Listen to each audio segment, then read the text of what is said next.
I've always believed that trust is like a house of cards, delicate, intricate, and built with care over years, but capable of collapsing with a single misplaced breath. My name is Daniel Harper, and for 15 years, I thought my wife, Claire, and I had constructed something unshakable. We met in college, two idealistic kids in a literature class, bonding over dog-eared copies of The Great Gatsby and late-night debates about whether love could truly conquer all. She was radiant then, with her cascade of chestnut hair and a laugh that could make the world feel lighter. I was smitten, and she seemed to be, too. We built a life together in Portland, Oregon. A cozy craftsman house with a garden she tended obsessively, two cats named Fitzgerald and Hemingway, and a rhythm to our days that felt like it could last forever.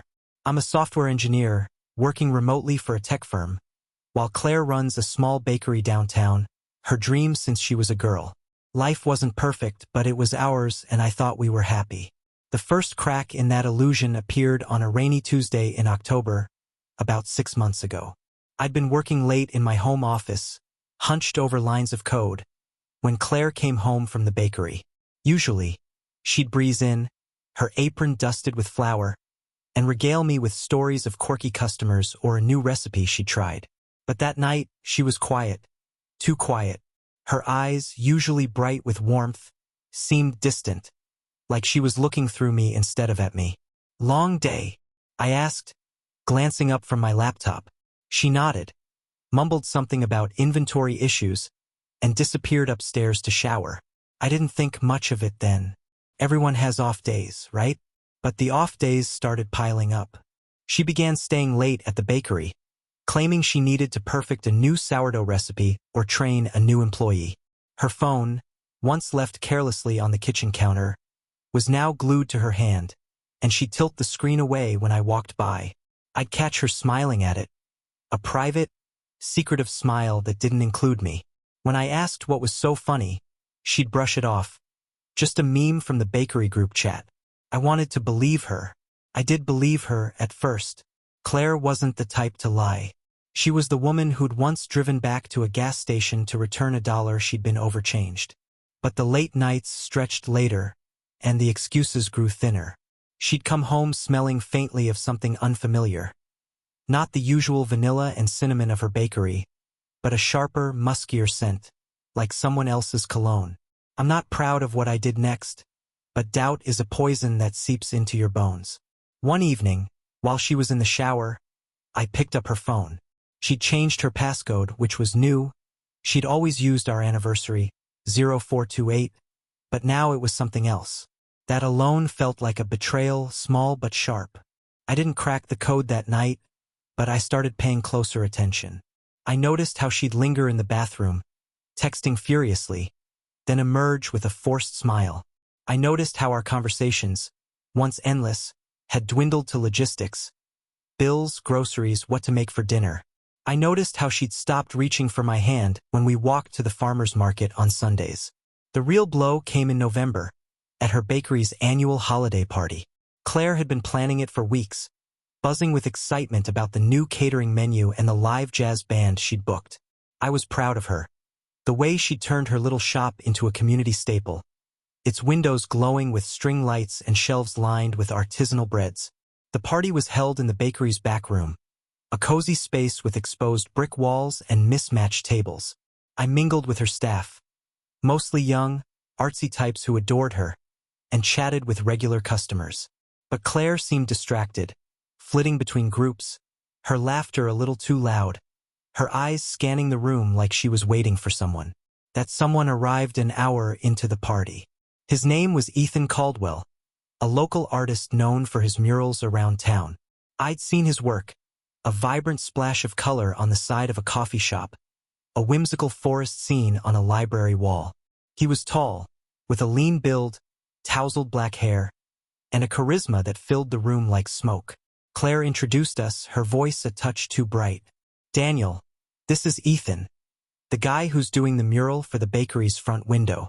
His handshake was firm, his smile easy, but there was something in the way he looked at Claire, a lingering, familiar gaze that made my stomach twist.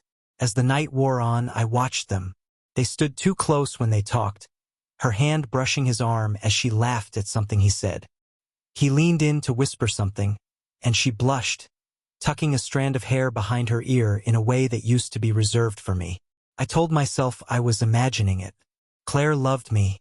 We'd built a life together. But when Ethan left early, citing a deadline, and Claire disappeared to check on the catering 10 minutes later, I couldn't ignore the sinking feeling in my chest. I didn't confront her that night. I wanted to, but I didn't know how. Instead, I started digging. I'm a coder. I solve problems by breaking them down into parts. So I approached this like a bug in my code, searching for the error. I checked our bank statements and found charges at a boutique hotel downtown. Always on nights she'd claimed to be working late. I drove by the bakery one evening when she said she was closing up and saw the lights off, the door locked, her car gone. I even created a fake Instagram account to follow Ethan's public profile, where I found photos of him at art events Claire had mentioned attending, events she'd never invited me to. The confirmation came in December, on a night I'll never forget. Claire said she had to meet a supplier about holiday orders and wouldn't be home until late. I was restless, unable to focus on work, so I decided to take a drive. I didn't plan to follow her, not consciously, but I found myself heading toward the bakery. Her car wasn't there. On a whim, I drove to Ethan's studio, a converted warehouse in the arts district. And there, in the dimly lit parking lot, was Claire's blue Subaru, parked next to Ethan's vintage motorcycle. I sat in my car, heart pounding, watching the studio's windows. They were frosted, but I could make out two silhouettes moving together, too close to be anything but intimate. I don't know how long I sat there, gripping the steering wheel until my knuckles ached. I wanted to storm in, to scream, to break something, but I didn't. I drove home, numb, and waited for her to come back. She slipped in around midnight, her cheeks flushed, her hair slightly mussed. "Supplier meeting ran long," she said, avoiding my eyes. I nodded, said nothing, and went to bed. But I didn't sleep. I lay there, staring at the ceiling, replaying every moment of our marriage, trying to pinpoint where it had gone wrong. Had I been too focused on work? Had I missed some sign that she was unhappy? Or was this just who she was now? A stranger wearing my wife's face? Over the next few weeks, I gathered more evidence, though it felt like pouring salt into an open wound. I hacked into her iCloud account. Not my proudest moment, but desperation makes you do ugly things. There were messages between her and Ethan, hundreds of them, going back months. They were careful, never explicit, but the subtext was unmistakable. "Missed you at the gallery last night," he'd write, and she'd respond with a heart emoji. "Can't wait to see you tomorrow," she'd say, and he'd reply, "Counting the hours." There were photos, 2 selfies of them at a wine bar, her head on his shoulder, his arm around her waist. Each one was a knife to the gut. I didn't confront her right away. Couldn't. The betrayal was so raw, so complete, that I didn't trust myself to speak without breaking. Instead, I planned. I'm a methodical person. It's why I'm good at my job.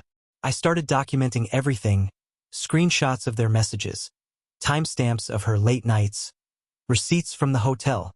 I didn't know what I'd do with it yet, but I needed to understand the scope of her deception. I needed to know how deep the lie ran. By January, I couldn't pretend anymore. The weight of her betrayal was crushing me, turning our home into a stage where we both played parts in a farce. I'd cook dinner, she'd smile and thank me, and we'd eat in silence, the space between us filled with unspoken truths. I started sleeping in the guest room, claiming I was working late and didn't want to disturb her. She didn't question it. Maybe she was relieved. One night, I sat at my desk, staring at a photo of us from our 10th anniversary. A trip to the Oregon coast, her laughing as we ran from the tide. I didn't recognize that woman anymore. The Claire I loved wouldn't do this. She wouldn't lie, sneak, betray. But this Claire, this stranger, had. And I couldn't unsee it. I decided then that I wouldn't let this destroy me. I'd loved her with everything I had, and she'd thrown it away. But I wasn't powerless. I could fight back, not with shouting or tears, but with something sharper, something that would cut deeper than her betrayal. I didn't know what form my revenge would take, but I knew it would be precise, calculated, and devastating. Claire had built a house of cards with Ethan, thinking I'd never see it. I was going to bring it crashing down. The days after I confirmed Claire's affair with Ethan were like living in a fog, thick, disorienting, and suffocating. I went through the motions of our marriage, but every smile I forced, every good morning I muttered, felt like a betrayal of myself. My home, once a sanctuary, was now a crime scene, every corner tainted by her lies. The kitchen where we danced to old jazz records, the living room where we'd binge-watched shows under a shared blanket, the bedroom where we'd whispered dreams for our future. All of it was poisoned, but I didn't leave. Not yet. I stayed because I needed to be close to her, not out of love, but to understand her, to study her, to craft a revenge that would be as precise and devastating as her deception had been. I'm a software engineer, and my job is to find patterns, to solve puzzles, to build systems that work seamlessly. So I approached this the way I'd approach a corrupted codebase. I analyzed, I strategized, and I began to build. My goal wasn't just to confront Claire or expose her to Ethan's artsy circle.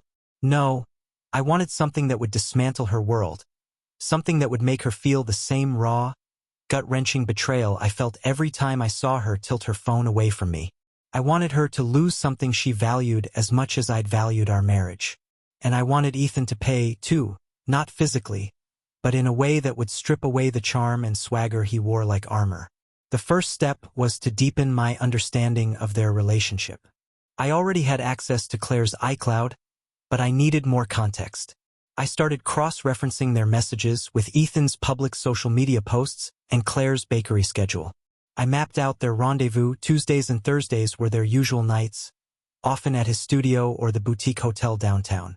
I noted the events they attended together, like gallery openings or pop-up markets, where Claire would claim she was networking for the bakery. I even drove by Ethan's studio a few more times, not to confront them, but to observe. Once, I saw them through a side window, laughing as they painted something together, their hands brushing in a way that made my chest tighten. I took photos not for proof, but to fuel my resolve. Next, I dug into Ethan. His Instagram and website painted him as a free-spirited artist, but I needed to know the man behind the murals. I used my tech skills to scrape public records and online footprints. Ethan Caldwell, 34, had grown up in Seattle, dropped out of art school, and bounced around Portland's creative scene for a decade. He'd had a few minor brushes with the law, a DUI 5 years ago, a fine for defacing public property with an unauthorized mural. Nothing major, but enough to show he wasn't as untouchable as he seemed. His income came from commissions, grants, and occasional teaching gigs at community art centers. His reputation, though, was his currency. Portland's art community adored him, and his murals were a point of local pride. That gave me an idea. His reputation could be his downfall. Claire's bakery was her pride and joy, her identity outside our marriage. She'd poured years into building it, cultivating a loyal customer base and a reputation for quality. The shop, Need and Rise, was her baby, and she'd often said it was the one thing that kept her grounded.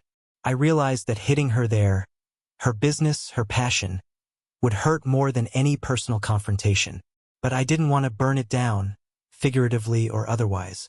I wanted something subtler, something that would unravel her world slowly, publicly, and irreversibly. The plan began to take shape in late January, as the Portland winter dragged on, gray and relentless. I needed to expose their affair in a way that would damage both Claire's business and Ethan's reputation. But I had to be careful. I couldn't want to come off as the bitter husband. I wanted the truth to speak for itself. I started by planting seeds, small and innocuous, that would grow into something undeniable. First, I created an anonymous email account and began sending tips to local food bloggers and community forums. The messages were vague but intriguing. Heard some shady stuff about Need and Rise's owner. Anyone know what's up? Or, check out the bakery's late-night meetings. Not just about bread. I didn't mention the affair directly, but I hinted at impropriety, knowing Portland's tight-knit food scene thrived on gossip. I also posted on a local subreddit, using a throwaway account, asking if anyone had noticed weird vibes at the bakery. The responses were slow at first, but a few curious users bit, speculating about health code violations or financial troubles. I let the chatter simmer, knowing it would spread. For Ethan, I took a different approach. His next big project was a mural for a new community center, funded by a city grant. It was a high-profile gig, and he'd been hyping it on social media. I researched the grant process and found that it required strict adherence to ethical guidelines, including transparency about conflicts of interest. I wondered if I could tie Ethan's affair with Claire to his professional conduct. I started by emailing the grant committee, posing as a concerned citizen, and asked if they vetted artists for personal misconduct. I didn't name Ethan, but I planted the idea that an artist's private behavior could reflect on their public work. I also reached out to a local art critic who'd written about Ethan's murals, asking if she'd heard rumors about his unprofessional relationships. She didn't respond, but I knew the question would linger. At home, I kept up the charade of normalcy, though it was torture. Claire was oblivious to my suspicions, or at least she acted like it. She'd come home late, humming to herself, and I'd grit my teeth through her stories about the bakery. I noticed she was spending more money. New dresses, a sleek leather jacket, things she'd never have bought before. When I asked about a $200 charge at a lingerie boutique, she laughed it off, saying it was a gift for a friend's bachelorette party. I nodded, but I added the receipt to my growing file of evidence. By February, my plan was in motion, but I needed a centerpiece. Something that would tie Claire and Ethan together publicly and force them to face consequences. I found it in the bakery's upcoming spring event, a Taste of Portland festival where local businesses showcased their offerings. Knead and Rise was a featured vendor, and Claire had been planning it for months. Ethan, I learned through his Instagram, was contributing a temporary mural for the festival, a collaboration with local businesses. It was perfect. They'd both be in the spotlight, their names linked, their reputations on display. I decided to orchestrate a public reveal at the festival. Not a dramatic confrontation. I wasn't going to stand on a stage and shout about their affair. Instead, I'd use their own words against them. I'd been saving their iCloud messages, and while they were careful, there were enough suggestive exchanges to paint a clear picture. I planned to compile them into a digital exhibit, anonymized but unmistakable, and distribute it during the festival. I'd create a QR code linking to a website I'd build, where the messages would be displayed alongside photos of them together. Nothing explicit, just enough to show their closeness. The site would also include a timeline of Claire's late nights and Ethan's corresponding posts, letting viewers draw their own conclusions. Building the site was easy. I'm a coder, after all. I registered a domain through a proxy to keep it untraceable and designed it to look like a community whistleblower page, neutral but damning. I titled it Portland's Hidden Stories and framed it as a call for transparency in local businesses and arts. I included a disclaimer that the information was submitted anonymously, protecting myself legally. The QR codes would be printed on small stickers which I'd scatter around the festival, on tables, posters, even bathroom stalls. Curious attendees would scan them, and the truth would spread like wildfire. To amplify the impact, I reached out to a few key players. I tipped off a local gossip blog, PDX Scoop, about juicy drama at the festival, suggesting they keep an eye on Knead and Rise. I also contacted a rival baker who'd clashed with Claire over a farmer's market stall, hinting that she might want to dig into Claire's business practices. I didn't expect them to do much, but I wanted the pressure to build from multiple angles. As the festival approached, I tested my resolve. Was I going too far? Part of me, the part that still remembered Claire's laugh, her warmth, wanted to stop, to confront her privately and walk away. But then I'd see her texting Ethan, her face glowing with a happiness she no longer shared with me, and my anger would flare anew. She'd chosen this. She'd chosen him, and I'd make sure they both paid. The night before the festival, I sat in my office, finalizing the website. The QR stickers were printed, tucked into a Ziploc bag. Claire was at the bakery, prepping for the event, and I knew she'd be meeting Ethan afterward. I'd seen their messages about a quick drink to celebrate. I stared at a photo on my desk, one of us at our wedding, her in a simple white dress, me grinning like I'd won the lottery. I didn't feel sad anymore, just cold, focused. Tomorrow, their house of cards would fall. The morning of the Taste of Portland festival dawned crisp and clear, the kind of spring day that made the city feel alive. Food trucks lined the waterfront park, their aromas mingling with the briny scent of the Willamette River. Booths draped in colorful banners showcased local artisans, brewers, and bakers, while a jazz trio played on a small stage, drawing a crowd of families, hipsters, and tourists. Claire's Bakery, Need and Rise, had a prime spot near the entrance, its table piled high with sourdough loaves, lavender shortbread, and her signature rosemary focaccia. Ethan's mural in progress, a vibrant depiction of Portland's food scene, stretched across a temporary wall nearby, attracting onlookers who snapped photos and praised his work. To anyone else, it was a perfect day, a celebration of community. To me, it was the stage for a carefully orchestrated implosion. I'd barely slept the night before, my mind racing as I double-checked every detail of my plan. The website was live, hosted on an untraceable server, its pages loaded with Claire and Ethan's messages, photos, and a timeline of their affair. The QR code stickers were in my backpack, each one a tiny grenade waiting to detonate. I'd practiced my role, the supportive husband, there to cheer on his wife's business, oblivious to the storm about to break. I dressed in a flannel shirt and jeans, my usual weekend look, and forced a neutral expression as I drove to the festival. My heart pounded, not with fear, but with a cold, steady resolve. This was it, the moment I'd been building toward for months. Claire was already at her booth when I arrived, her hair pulled back in a messy bun, her apron dusted with flour. She looked radiant, chatting with customers, handing out samples with that warm smile that used to be mine. Ethan was at his mural, paintbrush in hand, surrounded by a small crowd of admirers. They hadn't seen me yet, and I kept my distance, blending into the festival's bustle. I bought a coffee from a nearby truck, my hands steady as I sipped it, watching them play their parts. Claire laughed at something a customer said, and Ethan glanced her way, their eyes meeting for a brief, charged moment. It was subtle, but I saw it, and it steeled my resolve. I started with the stickers. I moved through the festival casually, pausing at booths to chat or sample food, all while discreetly placing the QR codes. I stuck one on the corner of a picnic table, another on a festival map pinned to a bulletin board, a few more on the backs of chairs near the stage. I slipped some into the bathrooms, taping them inside stalls where curious eyes would find them. Each sticker was small, black and white, with the words, "Discover Portland's Hidden Stories," in tiny print above the code. I designed them to look like part of the festival's grassroots vibe, unremarkable until scanned.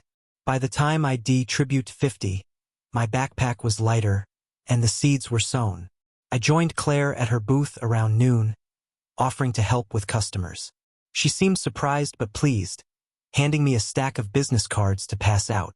"Thanks, Dan," she said, her voice soft, almost guilty. I wondered if she sensed something, but her eyes were clear, focused on the next sale. I played my part, smiling, joking with regulars who recognized me as Claire's husband. But my mind was elsewhere, tracking the festival's pulse, waiting for the first ripple. Came faster than I expected. Around 1 p.m., I noticed a group of 20-somethings at a nearby table, phones out, whispering as they stared at their screens. One of them glanced at Claire's booth, then at Ethan's mural, her expression a mix of shock and glee. I caught the word scandal as I passed by, pretending to adjust a stack of napkins. The QR codes were working. I checked my phone, using a burner app to monitor the website's traffic. Over 100 unique visitors already, and the numbers were climbing. The gossip blog PDX Scoop had posted a cryptic tweet. "Big drama brewing at #TasteOfPortland. Stay tuned for tea." I suppressed a grim smile. The fuse was lit. By mid-afternoon, the whispers had spread. I saw more people huddled over phones, some pointing discreetly at Claire or Ethan. A local food critic, a woman I'd seen at the bakery's holiday party, approached Claire's booth, her expression cool. She bought a cookie but lingered, asking pointed questions about the bakery's partnerships with local artists. Claire's smile faltered, but she answered smoothly, unaware of the storm gathering. Ethan, meanwhile, was fielding questions from a city council member who'd stopped by his mural. I couldn't hear their conversation, but Ethan's usual charm seemed strained, his gestures tense. I escalated things at 3 p.m., when the festival was at its peak. I'd prepared a second wave of emails, this time sent from another anonymous account to key players: the festival organizer, the grant committee for Ethan's mural, and a few prominent food bloggers. The emails included a link to the website and a brief message. Thought you should know about some unprofessional conduct at Taste of Portland. Check the facts. I'd worded it carefully, letting the evidence speak for itself. The messages on the site were damning. Claire's "can't wait to see you tonight," paired with Ethan's "missed you at the studio," alongside photos of them at wine bars, their body language unmistakably intimate. The timeline showed Claire's late nights at the bakery aligning with Ethan's posts from his studio or hotel bars. It was a puzzle anyone could piece together, and Portland's gossipy scene was eager to solve it. The fallout began in earnest by 4 p.m. Claire's booth, once bustling, saw fewer customers. People still stopped by, but their smiles were tight, their purchases quick. I overheard a couple murmuring about that website as they walked away, casting sidelong glances at Claire. She noticed the shift, her brow furrowing as she scanned the crowd. "It's slowing down," she said to me, her voice tinged with worry. "Maybe the weather's turning?"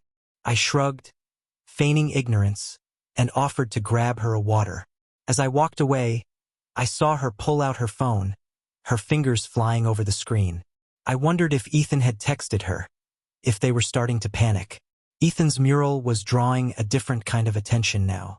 A small group of artists stood nearby, their conversation hushed but animated. One of them, a woman with pink hair, approached Ethan, her expression serious. I couldn't hear their exchange, but Ethan's face paled, and he stepped away to take a call, his paintbrush forgotten.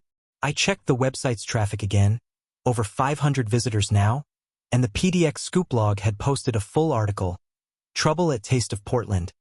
Bakery owner and artist caught in cozy affair?"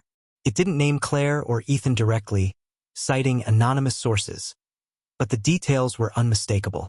Social media was buzzing, with hashtags like #PortlandDrama and #NeedandRise trending locally. By 5 p.m., the festival's atmosphere had shifted. Claire was visibly rattled, her hands trembling as she packed unsold pastries into boxes. A regular customer, an older woman who'd always raved about her bread, approached but didn't buy anything, instead asking, "Is everything okay, dear? I saw something online." Claire forced a laugh, brushing it off, but her eyes darted to me, searching for reassurance. I gave her a bland smile and said, "Probably just internet nonsense." Inside, I felt a grim satisfaction. She was starting to feel it, the weight of eyes, the sting of judgment. The final blow came at 6 p.m., during the festival's closing remarks. The organizer, a cheerful woman in a floral dress, took the stage to thank vendors and announce awards. Claire's Bakery had been a contender for Best Local Flavor, a title she'd won last year. But when the organizer read the winners, Need and Rise wasn't mentioned. The crowd murmured, and I saw Claire's face fall, her hands clenching at her sides. After the ceremony, the organizer pulled her aside, their conversation brief but tense. Claire returned to the booth, her eyes glassy, and said, "They're reviewing some concerns about my business. I don't understand." I knew what was happening. The festival committee had seen the website, likely tipped off by my email. Ethan wasn't faring better. I overheard a conversation between two city officials near his mural, discussing whether his grant could be revoked for ethical violations. His crowd of admirers had thinned, replaced by curious onlookers whispering about the artist's drama. Ethan himself was gone, his mural half-finished, his supplies abandoned. As the festival wound down, Claire was a shadow of herself, moving mechanically as she loaded boxes into her car. I offered to help, but she waved me off, her voice tight. "I need to handle this myself." I nodded, knowing she was texting Ethan, probably desperate to compare notes. I drove home alone, the silence in my car a stark contrast to the chaos I'd unleashed. My phone pinged with notifications, screenshots from friends asking if I'd seen the PDX Scoop article, concern messages about Claire. I ignored them, my focus on the final piece of my plan. That night, Claire came home late, her face drawn, her eyes red. She sat at the kitchen table, staring at her phone, which buzzed incessantly with messages. "It's a mess," she said, her voice barely above a whisper. "People are saying things about the bakery, about me." She looked at me, and for a moment, I saw the woman I'd loved, vulnerable and scared. But then I remembered her with Ethan, their secret smiles, their stolen nights, and my pity hardened into resolve. "I'm sure it'll blow over," I said, my tone neutral. She nodded, but her hands shook as she poured a glass of wine. I went to my office, ostensibly to work, but really to check the website's impact. Over 2,000 visitors now, and the story had spread beyond Portland. A national food blog had picked it up, framing it as a cautionary tale about small-town gossip and professional boundaries. Claire's bakery was named, her reputation tarnished. Ethan's grant was under review, his upcoming projects canceled by wary clients. Their affair, once a private thrill, was now a public spectacle, their names synonymous with scandal. I didn't confront Claire that night or the next. I let the fallout do its work. Customers dwindled at Need and Rise, and Claire spent hours on damage control, issuing statements about misunderstandings. Ethan's social media went silent, his charm no match for the city's judgment. I moved out a week later, citing irreconcilable differences, and filed for divorce. Claire didn't fight it. She was too broken, her world in ruins. I felt no joy, only a hollow satisfaction. I'd loved her once, but she'd betrayed me, and I'd made sure she paid. Months later, I heard Need and Rise closed, its windows dark, its sign removed. Ethan left Portland, his career stalled. I rebuilt my life, free of their shadows, my revenge a quiet triumph. The house of cards had fallen, and I'd walked away from the wreckage.